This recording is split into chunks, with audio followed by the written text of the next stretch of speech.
இருக்குன்னா வெளியே வைக்கிறதுக்கு பிளான் பண்ணிக்கோங்க. அந்த ஸ்டோரேஜ் பண்ணிக்கலாம். ஆனால் கிச்சன் எந்த அளவுக்கு ஸ்டோரேஜ் பண்ணுவோம் ஸ்பேஸ் இருக்குதோ மேக்ஸிமம் ஸ்டோரேஜ் பண்ணுறதுக்கு நம்ம பிளான் பண்ணுவோம். அதனால் வெளியே வைக்கிறதெல்லாம் வெளியே வச்சு பார்த்துக்கோங்க. இந்த யூனிட் தனியாக பண்ணியிருக்கோம். இந்த கிளாஸஸ் கஸ்டமைஸ் பண்ணிக்கலாம், ஹேண்டில்ஸ் கஸ்டமைஸ் பண்ணிக்கலாம். ஓகேங்களா? வால் யூனிட், மெயின் திங் வால் யூனிட் ரொம்ப யூஸ்ஃபுல்லாக இருக்கும் உங்களுக்கு. ஓகேங்களா? லாஃப்ட்டு இந்த சைடு பார்த்தீங்கன்னா வெசல்ஸ் வாஷ் பண்ணிட்டு வைக்கிறதுக்கும் சின்ன சின்ன திங்ஸ் உள்ளே வைக்கிறதுக்கும் செப்பரேட்டாக ஒரு பாக்ஸ் பண்ணியிருக்கோம். கீழே ஒரு பாக்ஸு.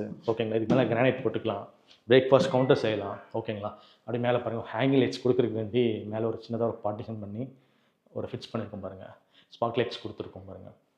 ஸோ நம்ம வந்து எந்த மாதிரி அழகாக காமிக்க முடியுமோ கண்டிப்பாக அவங்க கிச்சனை அழகாக சூப்பராக காமிச்சிக்கலாம். ஓகேங்களா? கலர்ஸ்லேருந்து ஹேண்டில்ஸ்லேருந்து எல்லாமே கஸ்டமைஸ் பண்ணிக்கலாம்.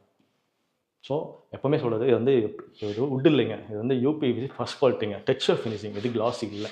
டெக்ஸ்சர் ஃபினிஷிங்கில் ஃபஸ்ட் குவாலிட்டி மெட்டீரியலில் நாங்கள் பண்ணியிருக்கோம். ஓகேங்களா? அதனால் கிச்சன் பண்ணால் மெல்ட் ஆகும், ஹீட் ஆகும்.